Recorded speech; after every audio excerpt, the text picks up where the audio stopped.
ये सनातन का गौरव काल है। गुलामी की निशानियों को मिटा करके, आत्मग्लानि कुंठाओं से उभर करके देश को शौर्य, वीरता और पराक्रम के साथ आगे बढ़ाने के संकल्प का कालखंड है। जो सनातन को गालियां दे रहे हैं, सनातन को खत्म करने की बात कर रहे हैं, 2024 में वो खत्म हो जाएंगे, उनका सबका मोक्ष हो जाएगा। उसमें कुछ भूत, पिशाच, राक्षस, ब्रह्म राक्षस बन करके और दूसरे तीसरे लोक में पहुंच जाएंगे।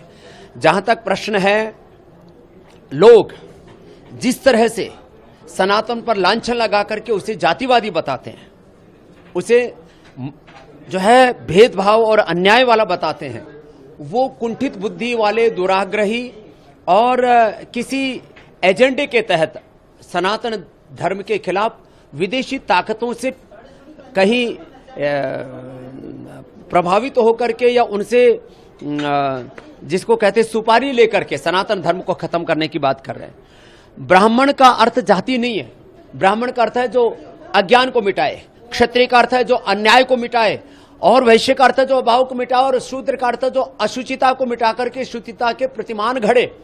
कुंभकार का अर्थ है घड़ा बनाने वाला, लोहार का अर्थ है लोहे से काम करने वाला, स्वर्णकार का अर्थ है सोने का काम करने वाला, धोबी का काम है धोने वाला। तो भाई ये जाति सूचक शब्द नहीं है।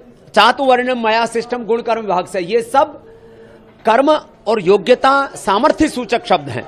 तो मैं यदि खुद को बोलूं तो मैं ब्राह्मण भी हूं कि मैं अन्याय को खत्म करने का काम कर रहा हूं, मैं क्षत्रिय भी हूं क्योंकि मैं अन्याय से लड़ रहा हूं, मैं वैश्य भी हूं क्योंकि मैं अभाव से लड़ रहा हूं, मैं शूद्र भी हूं क्योंकि मैं शुचिता को प्रतिष्ठापित कर रहा हूं, मैं स्वर्णकार हूं, मैं सोने जैसा भारत बनाना चाहता हूं, मैं कुंभकार हूं, देश के चरित्र निर्माण, राष्ट्र निर्माण का काम कर रहा हूं, और मैं धोबी भी हूं, लोगों के तन मन जीवन के दाग धो रहा हूं।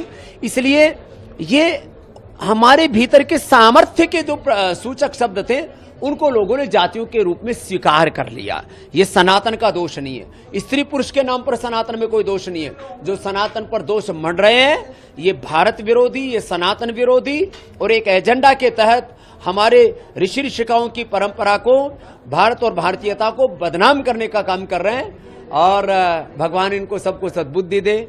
और नहीं तो मैंने कहा ये देश राजनीतिक तौर पर, सामाजिक तौर पर, बौद्धिक तौर पर उन सब के जवाब देने में सक्षम है, और हम जवाब देंगे, और अंततः ये सारे असुर, सारे राक्षस पराजित होंगे।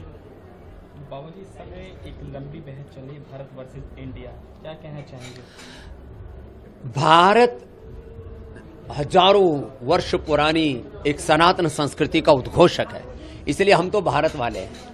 इंडिया में जिनके डीएनए में थोड़ी गड़बड़ी है उन लोगों को इंडिया शब्द अच्छा लगता है, तो हम तो भारत वाले हैं। और भारत में योग है, आयुर्वेद है, सनातन संस्कृति है, उसके अंदर वेद हैं, पुराण हैं, ऋषिमुनि हैं। इसलिए हम तो भारत और भारतीयता के ही उद्घोषक रहेंगे। जिनके अंदर अभी भी गुलामी है, आत्मग्लानि है, अपने आप को सनातनी या हिंदू कहने में या भारतीय कहने में जिनकी मन में कुंठा है, वह इंडियन कह रहे हैं अपने आप को। हमने तो 30 साल पहले मेड इन भारत लिखने वाला कोई संस्थान है तो पतंजलि है।